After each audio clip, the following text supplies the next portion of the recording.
Merci, Monsieur le Vice-président.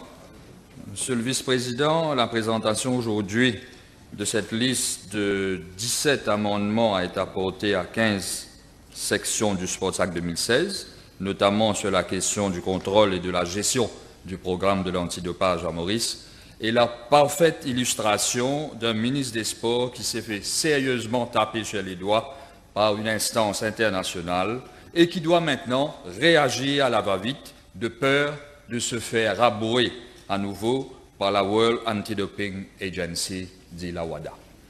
En effet, Monsieur le Vice-président, la question qu'on est en droit tous ici de se poser aujourd'hui est la suivante. Pourquoi cette Assemblée est-elle appelée à voter cette liste d'amendements au Sports Act? La réponse en est toute simple. Maurice a été suspendu, comme l'a souligné avant l'honorable ministre lui-même, depuis le 16 novembre 2017 par la WADA's Foundation Board pour n'avoir pas inclus dans le Sports Act de 2016, qui fut présenté justement, comme je l'ai dit, en décembre 2016, les règlements de l'antidopage tels qu'ils sont indiqués dans un document que la WADA appelle The Code. The Code, Monsieur le Vice-président, est en effet un document volumineux élaboré par la World Anti-Doping Agency sur tous les aspects du contrôle, de la lutte et de l'éducation par rapport au dopage. On ne le dira jamais assez, le dopage en milieu sportif est un problème grave avec ses conséquences et ses ravages, non seulement sur la santé individuelle et publique, mais tout aussi sur l'intégrité de l'organisation du sport dans un pays.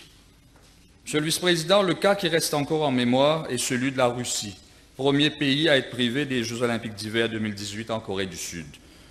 Et les sportifs russes furent aussi privés de compétition d'athlétisme aux Jeux olympiques de Rio en 2016 en raison de nombreux scandales liés au dopage organisé. Et j'en passe, Monsieur le Vice-président. Et dois-je rappeler à la Chambre que depuis l'an 2000, dans un document rendu public, le CIO, le Comité international olympique, avait considéré le dopage comme un problème de santé publique. De ce fait, le CIO avait laissé clairement comprendre de l'absolue nécessité du mouvement sportif mondial de mettre en œuvre tout ce qui est dans le domaine du possible afin de contrôler et de lutter efficacement contre le dopage. Et c'est dans ce contexte que la WADA, créée en 1999, a obtenu son indépendance du CIO et désormais fait autorité dans ce domaine sur le plan mondial. Monsieur le Vice-président, et c'est aussi dans ce même contexte que le Code de la WADA et ses standards internationaux ont été élaborés afin que les pays membres puissent en faire un outil de travail dans la lutte contre le dopage. Monsieur le Vice-président, aujourd'hui, le Code de la WADA est considéré dans le monde sportif international comme un mécanisme vers l'harmonisation universelle des efforts de lutte antidopage à travers des instances régionales et nationales, notamment par le truchement des Regional Anti-Doping Organizations, RADO, et les National Anti-Doping Organizations, NADO, qui doivent fonctionner en totale indépendance. Et c'est justement, Monsieur le Vice-président, cette portée ô combien importante que l'ancien ministre de la Jeunesse et des Sports avait complètement ignorée dans l'élaboration de son projet de loi sur le sport en 2016. Et, to add insult to injury, je dirais, il a été rejoint par la suite, pieds et mains liés, dans cette même cacophonie, et ce durant ces 2 dernières années par l'actuel ministre des Sports. Monsieur le Vice-président, si c'est officiellement le 16 novembre 2007 que Maurice a été suspendu par le board de la WADA, ce n'est malheureusement pas à cette date que les problèmes de Maurice avec cette instance internationale ont commencé. Et selon les informations qui me sont parvenues, l'ex-ministre des Sports était bien au courant que les propositions faites dans la loi de 2016 n'étaient pas conformes au code de la WADA et que s'il persistait dans cette voie, la suspension de Nado Maurice pouvait tomber à tout instant, notamment en raison des manquements dans le Sports Act 2016 à l'égard de l'article 20.5 du WADA Code sous le thème « Roles and Responsibilities of National Anti-Doping Organizations ». Monsieur le Vice-président, les 2 premières règles sont claires et nettes. Il faut en effet que les National Anti-Doping Organizations, autrement dit NADO, fonctionnent, et je cite, comme c'est stipulé, independent in their operational decisions and activities. Et deuxièmement, they will have to adopt and implement anti-doping rules and policies which conform with the code, c'est-à-dire le WADA Code. Deux règles fondamentales, Monsieur le Vice-président, qui ont été totalement ignorées, voire banalisées par le ministère des Sports. Mieux encore, Monsieur le Vice-président, l'article 20.4.3, toujours du WADA Code, stipule que les comités nationaux olympiques et les comités nationaux paralympiques doivent respecter, et je cite, the autonomy of the National Anti-Doping Organization in their country and not to interfere in its operational decisions and activities. Pour simplifier, Monsieur le Vice-président, la WADA exige qu'un National Anti-Doping Organization fonctionne en toute indépendance face au ministère des Sports, le comité olympique, les agences sportives gouvernementales, vis-à-vis de la presse, les fédérations nationales et internationales, entre autres. Donc, l'indépendance du NADO doit être totale, sans demi-mesure. Et ce qui explique, Monsieur le Vice-président, dans une très large mesure, pourquoi l'honorable ministre des Sports a été très évasif dans sa réponse à une de mes questions parlementaires sur le sujet en question le 24 juillet dernier, concernant le fonctionnement de NADO Maurice. Et je le cite, « The World Anti-Doping Agency, WADA, has informed my ministry in November 2017 that certain provisions of the Sports Act 2016 conflict with the WADA Code, particularly the composition of the National Anti-Doping Organization and the definition of an athlete. As a consequence, the function of NADO have been suspended. Alternative arrangements have been made through an agreement with the Regional Anti-Doping Organization, RADO, which is based in Seychelles, for the latter to take over the anti-doping function of the NADO. Et quand on constate le nombre de clauses du Sports Act qui est amendé aujourd'hui, il ne fait pas l'ombre d'un doute que le ministre, dans sa réponse du 24 juillet dernier, a cherché à noyer le poisson. 17 sections de la loi ont besoin d'être amendées, alors que certaines clauses doivent être ajoutées, d'autres ont été paraphrasées à nouveau. C'est vous dire, Madame la Présidente, Monsieur le Président, pardon, à quel point, excusez-moi, cet aspect important de la loi avait été négligé. Et ce ne fut nullement étonnant, Monsieur le Vice-président, qu'une fois le Sports Act 2016 était devenu un document officiel, que les bureaux de RADO Océan Indien, situés aux Seychelles, ont pris acte des manquements et n'ont pas hésité à attirer l'attention du ministère de la Jeunesse et des Sports. Et je dois le dire, rien n'a été fait depuis février 2017, période à laquelle RADO Océan Indien a commencé à préciser qu'il était nécessaire d'amender la loi, au risque de se faire suspendre par la WADA. Pourquoi donc se laisser aller de la part de l'honorable ministre sur ce dossier, alors que la WADA exige aussi que des contrôles hors compétition soient effectués sur les athlètes de haut niveau, principalement ceux qui sont fréquemment en déplacement à l'étranger pour les stages et les compétitions. Souhaitons que ce manquement de la part du ministère de la Jeunesse et des Sports n'ait pas les mêmes conséquences que le sport mauricien a déjà connu dans le passé. Croisons les doigts, Monsieur le Vice-président. Et le pire, je dirais dans ce dossier, c'est que durant 2 ans, 2 années, Monsieur le Vice-président, que l'actuel ministre des Sports n'a pas bougé d'un iota. Durant 2 ans, il n'a fait que minimiser cette épée de Damoclès placée sur le sport mauricien. Et personnellement, j'ai été informé que des fédérations n'ont pu procéder à des contrôles antidopage lors des compétitions nationales et internationales cette saison.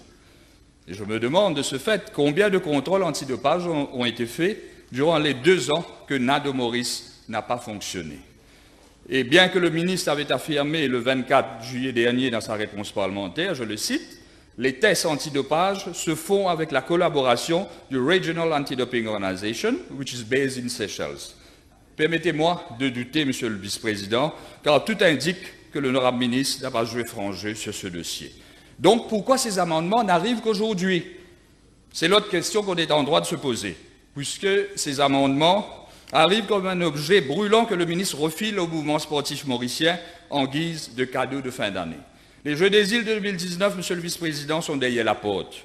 En effet, Maurice sera le pays hôte de ces Jeux, et tout le monde le sait, et dans la foulée, il y a une nécessité formelle de mettre en place un exercice de contrôle antidopage durant ces Jeux. Et dites-vous bien que sans une National Anti-Doping Organization, reconnue par WADA, un tel exercice n'est pas possible. Sans contrôle antidopage, les Jeux des îles, comme toute compétition internationale majeure qui se respecte, n'a aucune valeur. Si le ministre des Sports a finalement décidé d'apporter ces amendements, il faut aussi se dire que les conséquences négatives de son inaction se fait déjà sentir sur les sportifs mauriciens. Monsieur le vice-président, nous ne sommes qu'à 7 mois et demi des Jeux des îles de 2019. Et à ce jour, aucun exercice de contrôle antidopage hors compétition n'a été organisé sur les athlètes mauriciens, puisque Nado Maurice est toujours suspendu par la WADA.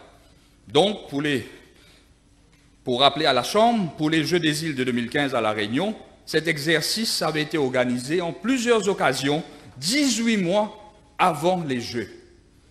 Et comme je l'ai mentionné plus haut, Monsieur le Vice-président, souhaitons que l'inaction de l'honorable ministre n'ait pas de conséquences fâcheuses pour la République de Maurice. Monsieur le Vice-président, si Nado Maurice a été suspendu par la WADA, c'est aussi en raison d'une absence d'indépendance dans sa composition et son fonctionnement. Des recherches que j'ai effectuées démontrent que beaucoup de pays dans le monde, parmi des pays africains, comme l'Afrique du Sud, l'Algérie, le Kenya et la Côte d'Ivoire, entre autres, ont adopté le principe d'une agence, d'une organisation de contrôle antidopage totalement indépendante. S'il est vrai de dire que les amendements proposés par le ministre des Sports visent à corriger les bourdes commises dans la loi de 2016, il n'empêche que le doute subsiste, eu égard des amendements à la section 21 de la loi. Et en particulier, la nouvelle section concernant la nomination du président et des membres de Nado Maurice. Monsieur le Président, est-ce une pratique acceptable par la WADA que le président et les membres de Nado Maurice soient nommés par le ministre? J'espère que l'honorable ministre nous apportera des précisions dans son summing up sur ce point, puisque tout semble indiquer que cette nouvelle clause de la loi ne va pas dans le sens de l'autonomie de Nado Maurice comme stipulé dans le code de la WADA. D'autant plus, Monsieur le Vice-président, le mouvement sportif mauricien a eu droit à des nominations douteuses au sein de Nado Maurice après l'entrée en vigueur du Sportsac de 2016. Et pour ne citer qu'un exemple, il y avait une personne qui fut nommée au sein de ce comité alors qu'il y avait des rapports négatifs sur ses méthodes d'opération. Plus grave encore, Monsieur le Vice-président, cette même personne distribuait des vitamines aux athlètes, faisait les contrôles aux compétitions et recevait lui-même les résultats. Donc nous espérons que cette fois-ci, qu'avant la nomination du board de Nado Maurice, un exercice de vérification digne de ce nom sera effectué, surtout que la section 21B 3.2, où il est question de conflit d'intérêts, soit scrupuleusement respectée. Monsieur le Vice-président, la présentation de ces amendements est très paradoxale. Il n'y a pas si longtemps, le ministre des Sports avait organisé une chasse aux fédérations afin que ces dernières se mettent au plus vite en conformité avec le Sportsac de 2016, sous peine d'être sanctionnées. Très bien. Des réunions d'explication avaient été organisées avec les fédérations pour accélérer l'exercice de mise en conformité avec la loi. Et selon une récente réponse parlementaire du ministre, seule la MFA n'était pas en conformité avec la loi. Or, nous constatons que le ministère de la Jeunesse et des Sports a incité les fédérations à adopter dans leur statut une loi qui n'était elle-même pas en conformité avec les règles internationales. Aberrant, Monsieur le Vice-président. Et il est cependant regrettable que l'honorable ministre n'ait pas choisi de venir avec d'autres amendements aujourd'hui afin de corriger les inégalités et les incohérences, d'autres incohérences qui existent dans l'actuel texte de loi. Et c'est en effet, Monsieur le Vice-président, une occasion ratée, car lors de mon intervention sur le Sports Bill en décembre 2016, j'avais énuméré un certain nombre de points qui n'allaient pas dans le sens d'une vraie démocratisation du sport à Maurice. À titre d'exemple, le statut des athlètes, où je constate que la WADA a carrément forcé le ministre à venir dans les présents amendements avec une définition précise pour les athlètes professionnels Et c'était aussi l'occasion, Monsieur le Vice-président, pour le ministre de passer de la parole aux actes avec une définition plus efficace des statuts des athlètes dans leurs différentes catégories de pratiques. Une fois encore, le ministère de la Jeunesse et des Sports a choisi d'effleurer toute la question. Occasion ratée, Monsieur le Vice-président, dans la démarche d'assurer l'autonomie des fédérations. Cette section 9.9c du Sports Act demeure plus que jamais un sujet de polémique et de contestation. Une clause qui a conduit et contribue au marasme dans lequel se trouve le judo mauricien aujourd'hui. En 2016, Monsieur le Vice-président, j'avais indiqué dans mon intervention que le libellé de cette sous-section était contradictoire et allait à l'encontre de tout principe démocratique et de l'autonomie même d'un mouvement sportif. Cette section 9.9c donne le droit à un supervising officer du ministère des Sports de dissoudre purement et simplement le comité directeur d'une fédération en cas de conflit interne ou autre raison pour la mise en place d'un caretaker committee dont toutes les fédérations internationales condamnent l'existence. Qu'avons-nous tous été témoins 2 mois seulement après que le Sports Act 2016 ait été adopté par cette Assemblée. Monsieur le Vice-président, la dissolution de la Fédération mauricienne de judo au profit d'un caretaker committee qui dure maintenant depuis 2 ans. Monsieur le Vice-président, si vous permettez, tout ce que je viens d'énumérer, j'ai fait référence au Sports Act. Il y a des amendements qui sont apportés aujourd'hui dans cette Chambre, qui concernent, je le sais, le contrôle d'antidopage, etc. Mais c'était, comme je l'ai précisé juste avant, l'occasion pour l'honorable ministre de venir avec d'autres amendements au Sports Act. Mais c'est ce que je suis en train d'élaborer sur quelques points qui nécessitent justement des amendements pour le bien du sport mauricien. Si le bien du sport mauricien n'intéresse pas le gouvernement, n'intéresse pas cette Chambre, je me contenterai de ce que j'ai dit. Mais il est clair, Monsieur le Vice-président, qu'il y a un certain nombre de clauses, de sections du Sports Act qui méritent le plus rapidement possible d'être amendées, et je déplore justement que tout cela n'ait pas été pris en compte aujourd'hui alors que l'occasion était bel et bien là. Je vous remercie.